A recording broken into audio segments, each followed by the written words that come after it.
Hello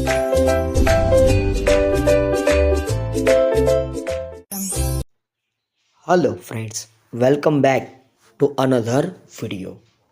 આજે આપણે 501 પ્રશ્નથી શરૂઆત કરવા જઈ રહ્યા છીએ. તો પ્રશ્ન કંઈક આવો છે: આઝાદી સમયે કયા દેશી રાજ્ય પર લશ્કરી પગલાં લઈને તેને ભારત સંઘમાં જોડવામાં આવ્યું હતું? તો હૈદરાબાદનો જે નિઝામ હતો, બરાબર, હૈદરાબાદમાં આમ તો તમને ખ્યાલ હશે નિઝામોનું શાસન હતું. તો આઝાદી સમયે આ દેશી રાજ્ય એવું હતું કે જેણે ભારત સંઘમાં જોડાવાની ના પાડી અને ત્યારબાદ એના ઉપર લશ્કરી પગલાં લઈને એમને ભારત સંઘ સાથે જોડી દેવામાં આવ્યું. ગુજરાતની વાત કરીએ તો ગુજરાતના કયા રજવાડાએ આઝાદી સમયે પાકિસ્તાન સાથે જોડાવવાની જાહેરાત કરી દીધી? ભાઈ, ગુજરાત અહીંયા, અને એમાંય આપણું જૂનાગઢ અહીંયા આ પેટર્નમાં આવે. અને જૂનાગઢના જે શાસક હતા, બરાબર, એણે કહી દીધું કે ભાઈ આપણે પાકિસ્તાન ભેગા. એટલે ગુજરાતના કયા રજવાડાએ આઝાદી સમયે પાકિસ્તાન સાથે જોડાવાની જાહેરાત કરી હતી? તો કોણે કરી હતી? જૂનાગઢ દ્વારા આ જાહેરાત કરવામાં આવી હતી. ભાઈ, ભારતના ભાગલાની યોજના એટલે કે ભાગલા પાડો અને રાજ કરો આવી યોજના કયા વાઇસરોય દ્વારા રજૂ કરવામાં આવી હતી? તો માઉન્ટ બેટન દ્વારા. કોના દ્વારા? માઉન્ટ બેટન દ્વારા આ પ્રકારની યોજના રજૂ કરવામાં આવી હતી. ભારતમાં ભાગલા પાડો અને રાજ કરો. ભાઈ, ભાગલા પાડો અને રાજ કર્યા કરો આવી યોજના કોના સમયમાં? માઉન્ટ બેટનમાં. કારણ કે એણે બંગાળના ભાગલા પાડ્યા હતા 1905માં. ભારતમાં જોડાવા માટે આઝાદી સમયે ગુજરાતના કયા રજવાડામાં લોકમત લેવામાં આવ્યો હતો? તો જૂનાગઢમાં. ભાઈ, જૂનાગઢમાં સરદાર વલ્લભભાઈ પટેલ દ્વારા લોકમત, હાથ ઊંચો કરાવીને લોકમત લેવામાં આવ્યો અને લોકમતની સર્વસંમતિથી ગુજરાતમાં જૂનાગઢને ભારત સંઘ સાથે જોડી દેવામાં આવ્યું હતું. રાજ્ય પુનઃરચના પંચના અધ્યક્ષ કોણ હતા? તો ન્યાયમૂર્તિ ફઝલ અલી. રાજ્ય પુનઃરચના પંચના અધ્યક્ષ કોણ હતા? ન્યાયમૂર્તિ ફઝલ અલી. મહાગુજરાત આંદોલનના નેતાઓનું નામ જણાવો. તો મહાગુજરાત આંદોલનના નેતાઓમાં ઇન્દુલાલભાઈ યાજ્ઞિક આવે, જયંતી દલાલ આવે અને બ્રહ્મકુમાર ભટ્ટ આવે. બરાબર, બ્રહ્મકુમાર ભટ્ટ આવે. આ મહાગુજરાત આંદોલનના નેતાઓ હતા. ભાઈ, યાદ રાખજો. અને હા વાલા મિત્રો, ફરી વાર મને કહેવાનું મન થતું હોય, તમે આટલા આજ્ઞાકારી છો કે હું કહું એટલે તમે માનો જ છો, એટલે વિડીયોને લાઈક કરી દેજો, શેર કરી દેજો, કમેન્ટ સેક્શનમાં કમેન્ટ કરવાનું ન ચૂકતા. 507મા પ્રશ્ન સુધી આપણે પહોંચી ચૂક્યા છીએ. ઇન્દુલાલ યાજ્ઞિક કયા હુલામણા નામે ઓળખાતા હતા? તો તેઓ જનતાના ચાચાના હુલામણા નામેથી કોણ ઓળખાતા હતા? તો ઇન્દુલાલભાઈ યાજ્ઞિક, ઇન્દુ ચાચા, ખાસ યાદ રાખજો. ગુજરાત રાજ્યનું ઉદ્ઘાટન કોના હસ્તકે કરવામાં આવ્યું હતું? તો રવિશંકર મહારાજના હસ્તકે ગુજરાત રાજ્યનું ઉદ્ઘાટન કરવામાં આવ્યું હતું. ગુજરાત રાજ્યનો ઉદ્ઘાટન સમારંભ ક્યાં અને ક્યારે યોજાયો હતો? તો ભાઈ, સાબરમતી આશ્રમ ખાતે 1 મે 1960ના રોજ ગુજરાત રાજ્યનું ઉદ્ઘાટન કરવા માટેનો એક સમારંભ યોજાયો હતો. ગુજરાતના પ્રથમ રાજ્યપાલ કોણ હતા? તો ગુજરાતના પ્રથમ રાજ્યપાલ મહેંદી નવાઝ ઝંગ હતા. કોણ હતા? મહેંદી નવાઝ ઝંગ ગુજરાતના પ્રથમ રાજ્યપાલ હતા. ખાસ યાદ રાખજો. નેક્સ્ટ, ગુજરાતના પ્રથમ મુખ્યમંત્રી કોણ હતા? તો જીવરાજ મહેતા. ડૉક્ટર જીવરાજ મહેતા એ ગુજરાતના પ્રથમ સીએમ હતા. કોના નેતૃત્વ હેઠળ ભારત સરકારે ગોવા મુક્ત કરવા કયું ઓપરેશન હાથ ધર્યું હતું? તો ભાઈ, નેતાનું નામ આવે જનરલ ચૌધરી. નેતાનું નામ શું આવે? જનરલ ચૌધરી. બરાબર. અને ઓપરેશનનું નામ આવે ઓપરેશન વિજય, બરાબર. ઓપરેશન વિજય જે ગોવાને મુક્ત કરવા માટેનું એક આંદોલન હતું, એક ઓપરેશન હતું, ઓપરેશન વિજય. ખાસ યાદ રાખજો ભાઈ. આવા જ પ્રશ્નો આવનારી સ્પર્ધાત્મક પરીક્ષામાં ક્યાંક ને ક્યાંક તમારી સામે આવે અને તમને આવડે એટલા માટે જ આવા વિડીયો હું વારંવાર તમારી સમક્ષ પ્રસ્તુત કરતો હોઉં છું.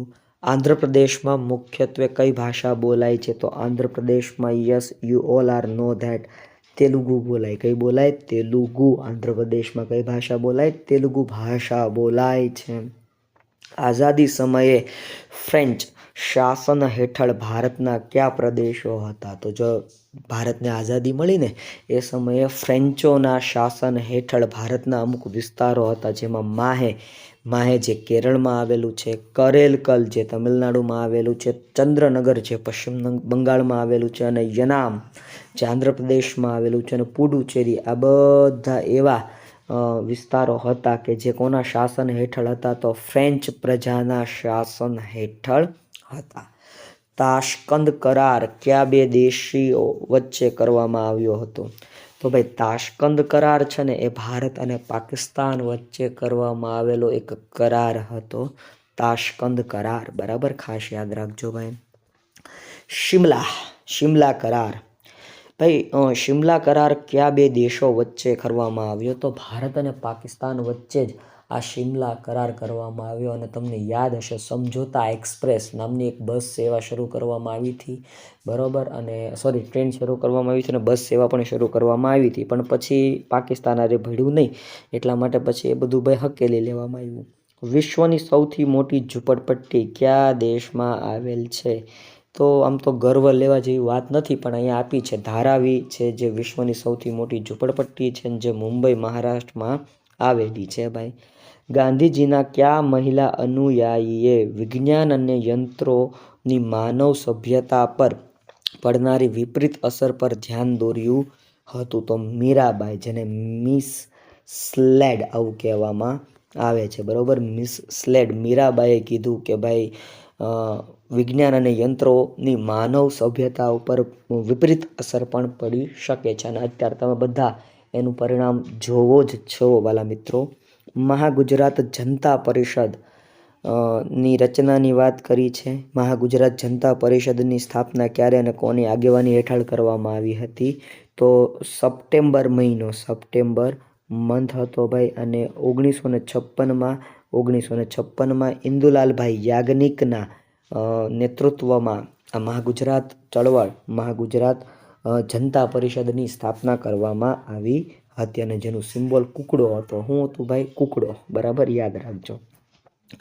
ફ્રેન્ચ સરકારે પોતાની વસાહતો ભારત સરકારને ક્યારે સુપ્રત કરી અથવા ક્યારે સોંપી? તો 31 ઓક્ટોબર 1954ના રોજ, 31 ઓક્ટોબર 1954ના રોજ ફ્રેન્ચ સરકાર દ્વારા પોતાની વસાહતો ભારત સરકારને સુપ્રત કરી દેવામાં આવી હતી. આંધ્રપ્રદેશ રાજ્યની રચના કઈ સાલમાં થઈ? તો 1953માં થઈ. ક્યારે થઈ ભાઈ?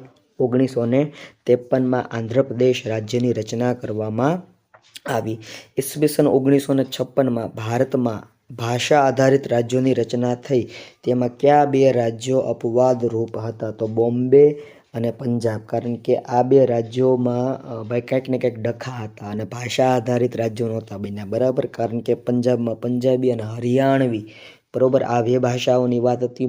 બોમ્બેમાં આપણી ગુજરાતી અને મરાઠી આ બે વાત હતી. એટલે આ બે રાજ્યોની રચનામાં થોડીક ભાઈ અપવાદરૂપ ગણવામાં આવ્યા. ભારત અને પાકિસ્તાન વચ્ચે કેટલી વાર યુદ્ધો થઈ ગયા? આમ તો 4 વાર યુદ્ધ થઈ ગયા, પણ મુખ્ય 3 યુદ્ધ, એક તો 1948નું યુદ્ધ, અને 1965નું યુદ્ધ, 1971નું યુદ્ધ, અને છેલ્લે ઈસવીસન 1999માં જે કારગિલ થયું એની વાત છે.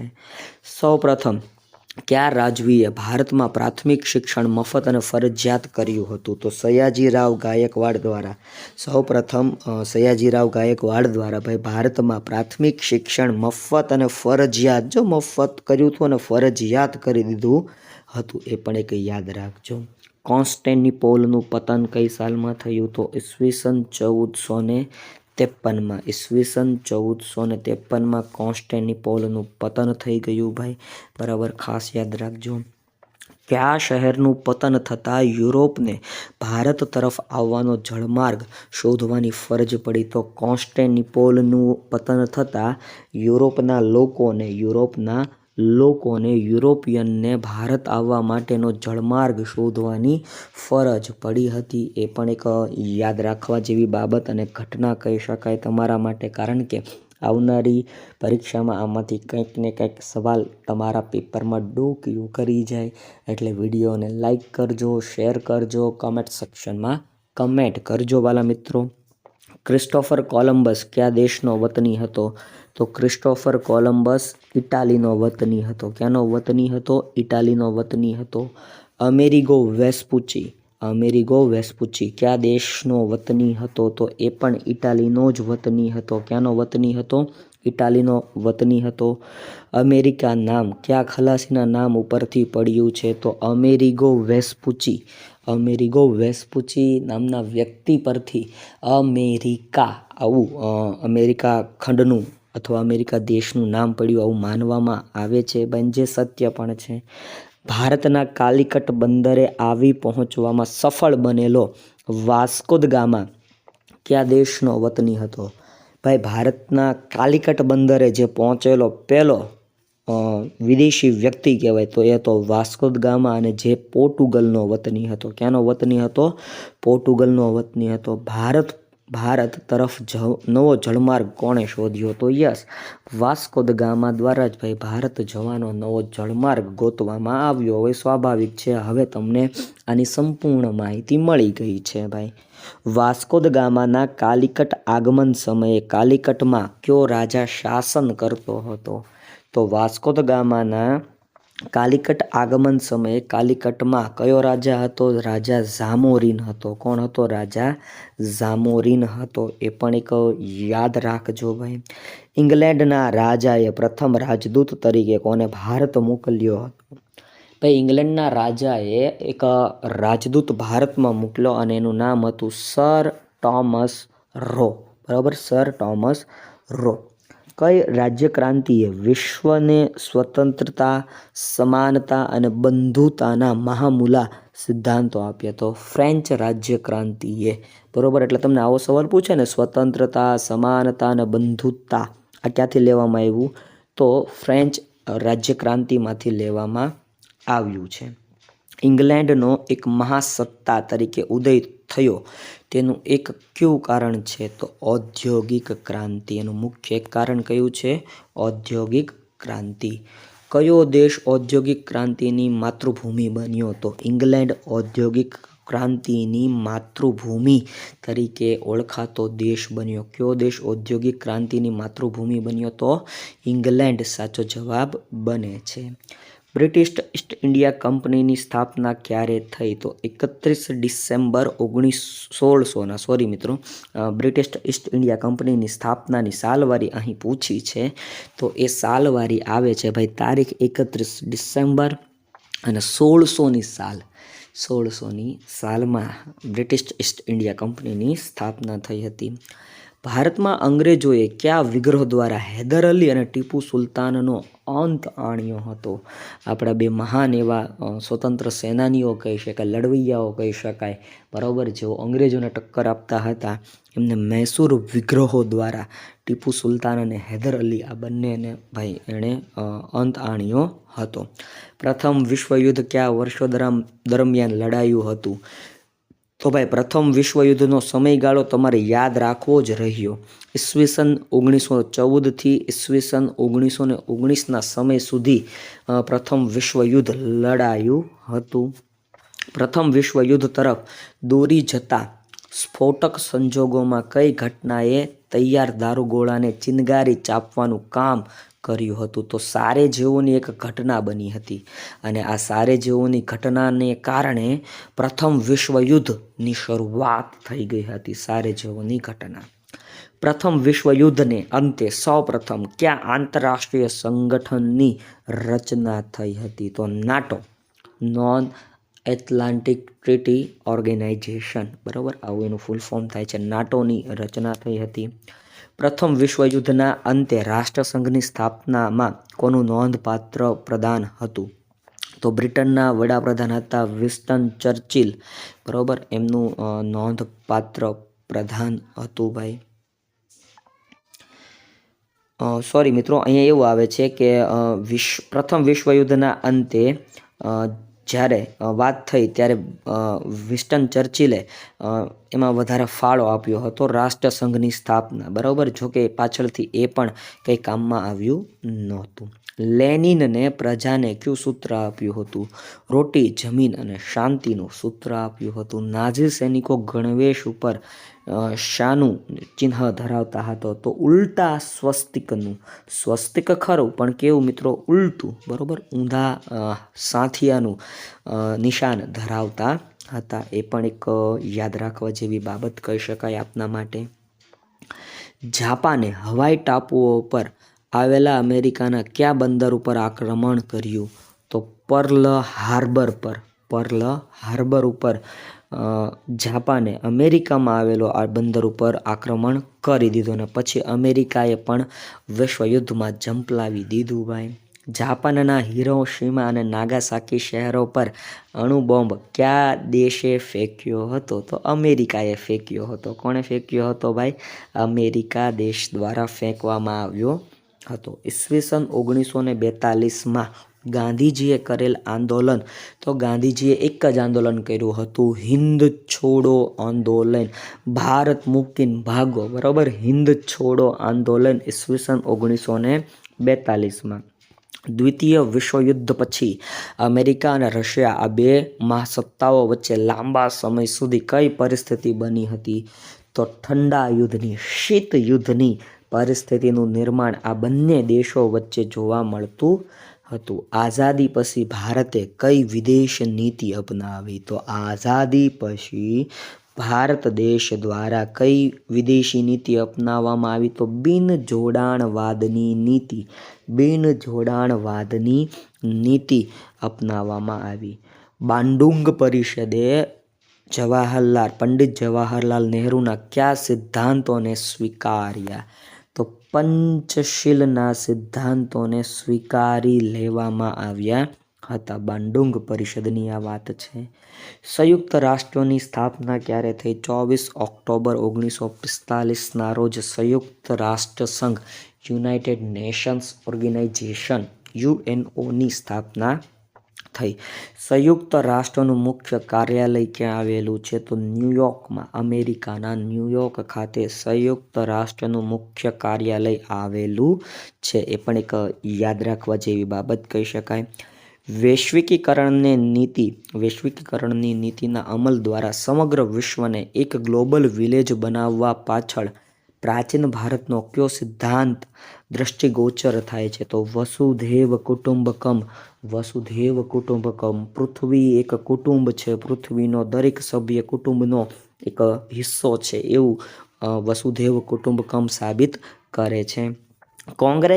કોંગ્રેસના કયા અધિવેશનમાં જહાલ અને મવાળ જૂથ વચ્ચે ભાગલા પડી ગયા હતા? તો ભાઈ કોંગ્રેસનું અધિવેશન હતું સુરત અધિવેશન. કયું અધિવેશન? સુરત અધિવેશન. 1907માં જે ભરાણું હતું ત્યાં જહાલવાદી અને મવાળવાદી આવા બે ફાટા પડી ગયા, આવા બે ભાગલા પડી ગયા હતા.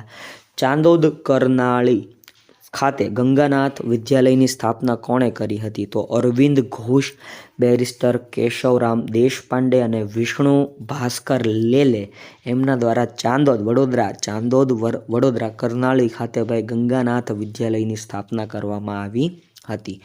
નર્મદા કાંઠાના કયા ક્રાંતિકારીએ 1857ના સંગ્રામમાં ઝાંસીની રાણી સાથે સંઘર્ષ કર્યો હતો? બરાબર, એટલે કે એમનો સાથ આપ્યો હતો. તો સાકરિયા સ્વામીએ એમનો સાથ આપ્યો હતો. કોણે હિન્દી રાષ્ટ્રીય સ્વયંસેવક દળની રચના કરી હતી અને તેનું વડું મથક ક્યાં આવેલું છે? તો ચંપકરમણ પિલ્લાઈ દ્વારા હિન્દી રાષ્ટ્રીય સ્વયંસેવક દળની રચના કરવામાં આવી હતી અને જેનું વડું મથક ક્યાં આવેલું છે? ઈરાક ખાતે આવેલું છે. ક્યાં આવેલું છે? ઈરાક ખાતે આવેલું છે. કોના પ્રમુખ પદે અફઘાનિસ્તાનમાં કામ ચલાઉ સ્વતંત્ર સરકારની રચના કરાઈ હતી? તો રાજા મહેન્દ્ર પ્રતાપની આગેવાની હેઠળ અફઘાનિસ્તાનમાં કામ ચલાઉ સ્વતંત્ર સરકારની રચના કરવામાં આવી હતી. બર્મામાં કયા ક્રાંતિકારીએ ભારતીય સૈનિકોને બળવો કરવા પ્રેરેલા હતા? તો સોહનલાલ પાઠક. બરાબર, સોહનલાલ પાઠક દ્વારા ભાઈ પ્રેરણા આપવામાં આવી હતી. સિંગાપોરમાં કયા ક્રાંતિકારીએ ભારતીય સૈનિકોને બળવો કરવા પ્રેરેલા હતા? તો પરમાનંદ દ્વારા પ્રેરણા આપવામાં આવી હતી. સિંગાપોરમાં કયા ક્રાંતિકારીઓએ અંગ્રેજો સામે ઈરાનની મદદ મેળવવા પ્રયત્નો કર્યા હતા અને તેનું મૃત્યુ ઈરાનમાં જ થયું હતું? તો સૂફી અંબા પ્રસાદ. ભાઈ એણે ઈરાનમાં છે ને ઈરાન સરકાર પાસે મદદ માગી હતી અને કોન્સિડન્સલી એમનું મૃત્યુ પણ ત્યાં જ થયું હતું. જલિયાવાલા બાગ હત્યાકાંડની તપાસ કરવા માટે અંગ્રેજોએ કયા કમિશનની નિમણૂક કરી હતી? તો હન્ટર કમિશન બનાવ્યું હતું. કયું કમિશન? હન્ટર કમિશન બનાવ્યું હતું, એ પણ યાદ રાખજો. ગુજરાત વિદ્યાપીઠની સ્થાપના કયા આંદોલન દરમિયાન કરવામાં આવી હતી? તો અસહકારના આંદોલન દરમિયાન. બરાબર, અસહકારના આંદોલન દરમિયાન ગુજરાત વિદ્યાપીઠની સ્થાપના કરવામાં આવી હતી. એ પણ પ્રશ્ન વારંવાર સ્પર્ધાત્મક પરીક્ષામાં પૂછાય છે. કઈ ઘટનાને કારણે ગાંધીજીએ અસહકારનું આંદોલન તત્કાળ પાછું ખેંચી લેવાની જાહેરાત કરી દીધી? તો ચોરી ચોરા હત્યાકાંડ.